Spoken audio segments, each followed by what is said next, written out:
Hi, it's Shaquita Haywood again. So we're just gonna start where we left off. So for health information to be understood quickly, writing must be of the following standards. It must be clear, concise, and complete. It must be organized using correct grammar, punctuation, and bullet usage must be appropriate as well.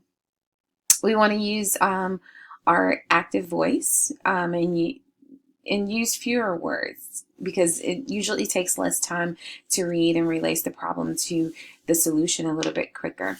Using decision aids help enhance communication. It clarifies the spoken word and amplifies key points.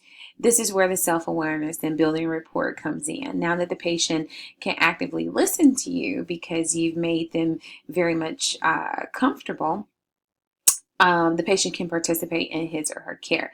You want to use materials that are culturally appropriate and individualized. For instance, in your assessment phase, when you are building that report, you find out that your patient is Spanish speaking.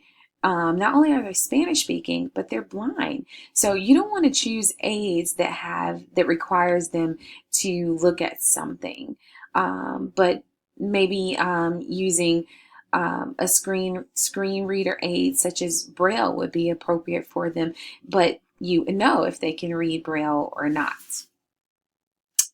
Um, you should choose an interpretive agent that is acceptable to the patient and that is acceptable to the patient's most comfortable way of receiving information. There are advances in interpretive services that are very important. Most people refer to these services as speaking over the phone, but we must be aware that there are other technologies. So phone interpretations are the number one way to enhance communications, but also using video conferencing, screen reader software where one can speak to a screen or voice over or even audio recordings that teach or iterate a given subject are important also, but definitely using video conferences with an interpreter. And it's also important that, when you're going through information on who your next patient is to know, hey, what are what makes this patient unique? What makes this family unique? Do they speak Chinese? Do you need to get a Chinese interpreter? Well, before the patient even comes, you can always, call the patient with have the interpreter call the patient and let the patient know that the interpreter will be there. Knowing ahead of time is a lot of times more important and helps the communication of health data be better understood, and it also enhances compliance for the patient. Also, in addition, you can use the teach back method. The teach back method is communication that uses a show me method to assess the patient's understanding or comprehension. It is one way to determine if you have explained information in a manner in which the patient actually understands.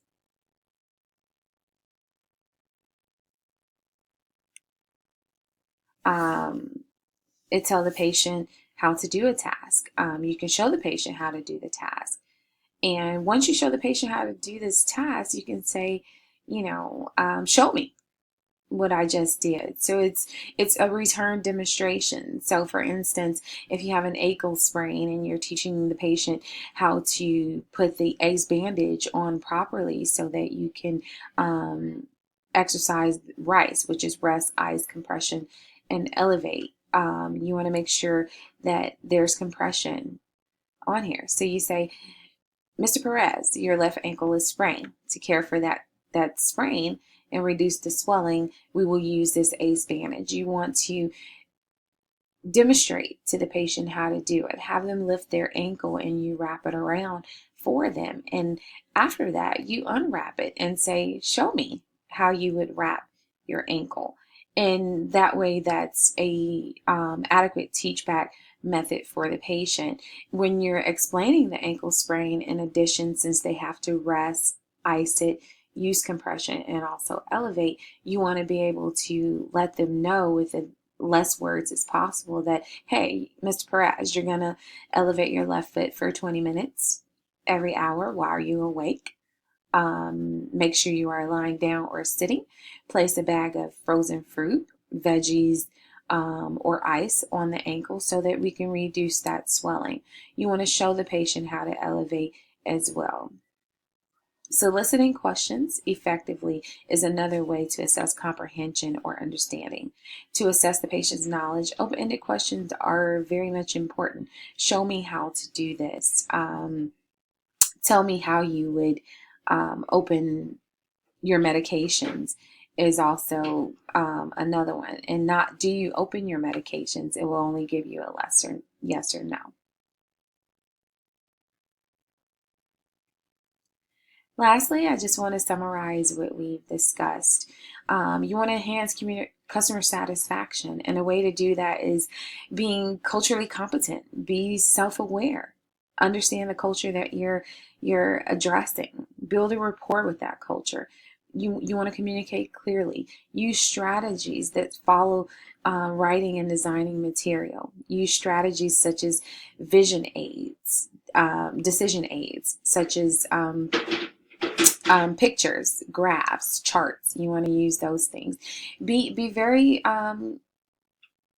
assertive when it comes to addressing your patients and using interpretive services. There are various services. You can always do video conferencing, screen reader software. Make sure you have audio recordings if it's a teaching, or a video recording to reiterate any teachings or interventions that the patient will be using. In the end, you want to solicit effective questions that enhance communications on a continuum. Open-ended questions. Build that rapport.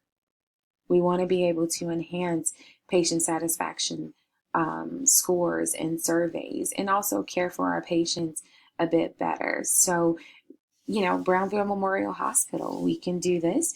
I'm very optimistic, and you can always refer back to the slide if you need to. Thank you so much.